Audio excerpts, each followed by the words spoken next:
এইভাবে একবার পটল মাছের তেল ঝালটা বানিয়ে দেখুন, খেতে এত অপূর্ব সুন্দর লাগবে যে আর কোনো কিছুই প্রয়োজন হবে না। তার জন্য আমি মাছগুলোকে ভালো করে ধুয়ে নুন হলুদ মাখিয়ে 30 মিনিটের জন্য রেখে দিয়েছিলাম।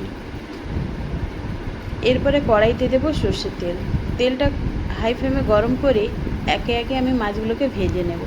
তবে খুব বেশি কড়া করে ভাজবো না, হালকা করে ভেজে নেব। আর একটা কথা, নদীর মাছে কিন্তু বেশি লবণ লাগে না। একবারে তো মাছগুলো ভাজা যাবে না, আমি অল্প অল্প করে মাছগুলোকে ভেজে নিচ্ছি।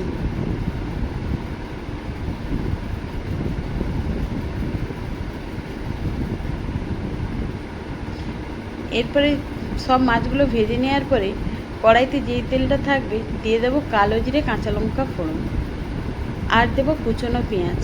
পেঁয়াজটা ভাজবো রং চেঞ্জ হওয়া পর্যন্ত। রংটা চেঞ্জ হয়ে গেলেই দিয়ে দেবো কেটে রাখা টমেটো। আবারও আমি বেশ কিছুটা সময় নাড়াচাড়া করে নেব। এরপরে দিয়ে দেবো পরিমাণ মতো হলুদ গুঁড়ো, কাশ্মীরি লঙ্কা গুঁড়ো, আর দেবো লবণ। মশলাটা কষিয়ে নেব তেল ছাড়া পর্যন্ত। তেল ছেড়ে দিলেই দিয়ে দেবো বেটে রাখা সর্ষে পোস্ত। আবারও একটু আমি মশলাটা কষিয়ে নেব। কষিয়ে নেওয়ার পরে দিয়ে দেব জল।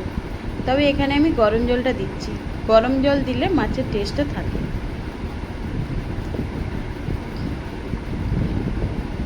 ঝোলটা ফুটে উঠলেই ভেজে রাখা মাছগুলো আমি দিয়ে দেবো। যেহেতু হালকা ভাজা আছে তো তাই জন্য একটু সেদ্ধ করে নেব। আর দেবো একটু চিনি, যাতে না মাছগুলো ভেঙে যায়।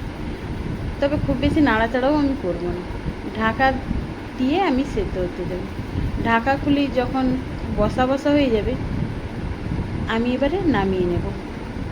নামিয়ে গরম ভাতে পরিবেশন করব।